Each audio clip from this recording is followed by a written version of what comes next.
Madame Rita Al-Khiyat, son livre m'a beaucoup frappé, m'a beaucoup ému. Le Maroc des traditions et des coutumes.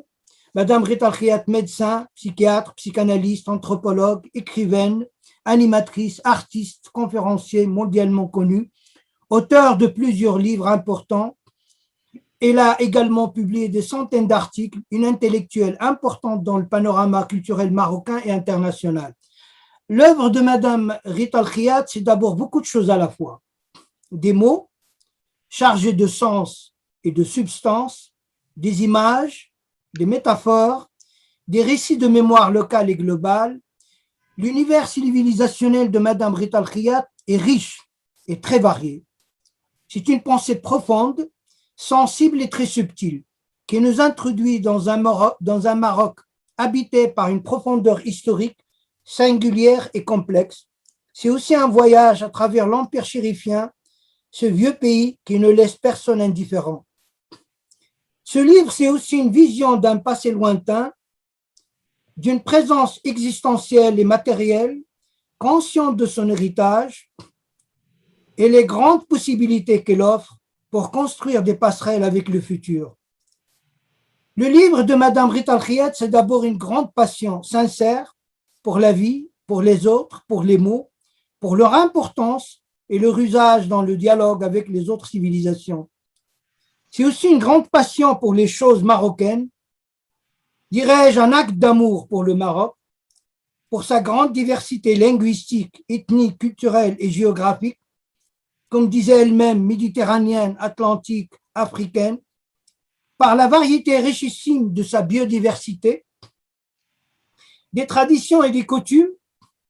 C'est un engagement pour repenser et protéger le patrimoine matériel et immatériel, l'architecture et la conservation des mémoires, des arts et métiers qui commencent à disparaître malheureusement.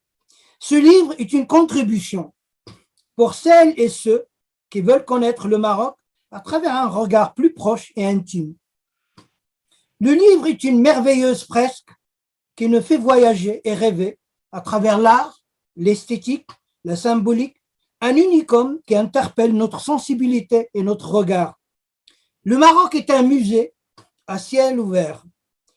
Pour le comprendre, je vous invite à lire ce magnifique livre. Des traditions et des coutumes est un agréable voyage que n'offre Madame Rita Al-Khiyat pour décortiquer et savourer ce foisonnement culturel richissime, très varié, où tous les styles, modes de vie et savoir-faire cohabitent dans une synthèse où même les contrastes et les paradoxes donnent du sens et de la substance à cette authenticité singulière par sa richesse et son originalité d'un Maroc passé, présent et futur, ouvert sur toutes les possibilités. Ce livre est une ouverture sur la beauté, les couleurs et l'émerveillement. Le livre de Madame Rita Al-Khiyat nous dévoile la forte personnalité complexe du Maroc moderne. Bonne lecture. Celui-ci, il a une histoire particulière. Je me suis rendu compte en 2006 que nous fêtions le 50e anniversaire de l'indépendance du Maroc. Et je réfléchissais sur la question en me disant, mais je vois sous mes yeux disparaître des coutumes, des traditions, des manières de parler, des vêtements, des manières de recevoir. Les transformations étaient extrêmement rapides pour moi et j'étais encore plus polarisée par les problèmes de la langue parce que je suis psychiatre et psychanalyste, donc pour moi le verbe, la langue est un outil de travail et je me rendais compte que les langues changeaient et que les dialectes d'origine disparaissaient, qu'il y avait une espèce de fusion, d'une espèce de globish. Moi, je vis à Casablanca, donc c'est une ville cosmopolite en diable. Et donc, il y a quasiment aujourd'hui un langage casablancais qui m'a beaucoup éloignée de mes origines, puisque moi, je suis rabatia, je suis originaire de Rabat et andalouse d'origine par mes deux familles. Et donc, j'ai eu besoin j'ai eu besoin, en tant qu'anthropologue aussi, puisque je suis diplômée de l'École des hautes études en sciences sociales de Paris, en anthropologie, en spécialité du monde arabe. J'ai eu besoin de figer toutes les coutumes et toutes les traditions que j'ai pu répertorier en me disant c'est un travail qui devrait être fait par des dizaines de personnes, voire des centaines, mais que le fait au moins de recueillir et de poser sur du papier les références, des références au moins superficielles, ça ferait que il y aurait moins de disparitions, il y aurait moins de fonte de ce personnage culturel marocain qui est extrêmement particulier, extrêmement fort, extrêmement préservé. Et d'abord, c'est un très vieil empire. C'est un des empires les plus anciens. C'est une des dynasties les plus anciennes au monde, puisqu'elle a plus de 350 ans. Cet empire a aussi été préservé à l'est des Turcs. Donc il est resté authentiquement marocain dans le sens de la mazirité, dans le sens des populations arabes, parlant arabe depuis toujours, et andalous et juifs, etc., etc. C'est un pays qui est resté préservé de ce que l'Empire ottoman a déstructuré dans l'esthétique, par exemple, de pays comme l'Algérie, comme la Tunisie, où on voit, ne serait-ce que dans le domaine de la mosaïque, par exemple, on voit très bien que la mosaïque au Maroc est à angle droit, qu'elle est exactement comme celle des origines rapportées d'Andalousie, et qu'elle est mièvre et pleine de cercles, de fioritures, déjà à partir de l'Algérie vers la Tunisie, etc. C'est-à-dire qu'il y a une influence ottomane qui est redescendue sur ce côté sud de la Méditerranée. Donc, mon ressenti est un ressenti qui veut clamer cette force culturelle particulière du Maroc, un pays qui est extrêmement traditionnel, que je compare souvent au Japon, parce qu'il a gardé une tradition extrêmement forte. En fait, ce qui est triste, c'est qu'il y a des pans entiers de la culture qui sont abandonnés, d'énormes pans. C'est-à-dire que s'il y a une reviviscence, s'il y a une résurgence, s'il y a une renaissance, elle n'est que religieuse. Et cette reviviscence, cette régénération de la religion se fait aux dépens de toutes les autres parties culturelles. Avec une destruction, je dirais, d'un islam autochtone, indigène, familial, culturel, dans lequel, par exemple, moi j'ai baigné.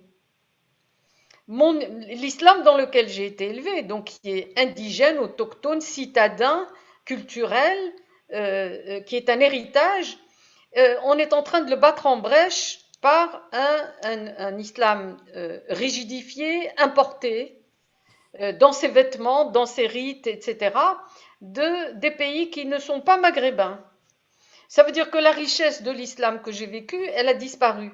Et cet islam, il était complexe. C'était non seulement une croyance, c'était non seulement une manière de prier extrêmement pudique, extrêmement réservée. On ne prie pas pour se montrer, on prie pour se recueillir. C'était une manière de faire le ramadan et d'en faire vraiment une période de recueillement, une période de simplicité, une période d'être avec soi et son créateur. Aujourd'hui, dans les villes, on voit une espèce d'apparat, une espèce de vente d'iftar, par exemple, dans tous les restaurants, etc. Le ramadan ne se fait pas dans un restaurant. La rupture du jeûne, je suis désolée, c'est un foyer, c'est une maison, ce sont des habitudes, c'est en silence, c'est en recueillement, c'est un processus qui est culturel et hérité sur des générations et des générations. Et donc, non seulement il y a disparition de ces coutumes-là, mais elles sont remplacées par des coutumes qui n'ont rien à voir avec le Maghreb et rien à voir avec le Maroc. Et le Maroc est supérieur à ces pays qui envahissent le Maroc. Je vais donner un exemple très simple. Par exemple, dans le dessin de l'henna, du henné, le dessin du henné sur les mains, sur les pieds, la manière de s'en servir dans les cheveux, il a complètement changé. Les dessins traditionnels ont disparu. Elles ont disparu. Tous ces modèles anciens ont disparu. Ce qui fait que la position du henné aujourd'hui, elle est moitié hindoue, moitié saoudienne, moitié afghane, moitié pakistanaise. Et cette merveilleuse dentelle d'autrefois, sur les mains des mariés par exemple, elle a disparu. Heureusement que Besancenot, il y a 80 ans, Oui, l'a dessiné et laissé dans des livres. Hein. oui, c'est Parce vrai. que sinon, parce que sinon, qu'on vienne pas me dire que ces espèces de dessins emberlificotés que se font faire les touristes à Jemaa Fna, qu'on vienne pas me dire que c'est le aîné de mon enfance, avec le Malman Kasha, c'est-à-dire celle qui est la maîtresse dans l'art de Oui. la position du henna et qui allait dans les grandes maisons, qui allait dans les grandes festivités, qui n'était réservé par exemple qu'une fois dans la vie à la jeune mariée. Donc, il y a une espèce d'effacement, d'écrasement de tout ça sans photos, sans documents peints, sans documents enregistrés, rien du tout. Comme les dialectes sont en train de périr avec les locuteurs. Et on a dit que c'est multifactoriel, c'est la globalisation du monde, mais c'est en même temps des sociétés qui s'auto-travaillent et qui se travaillent mal. Pourquoi? Parce qu'elles s'inter-influencent et dans cette inter-influence, il y a beaucoup de vulgarité, il y a beaucoup de choses populaires, mais populaires dans le sens médiocre, dans le sens qui est esthétiquement pas beau.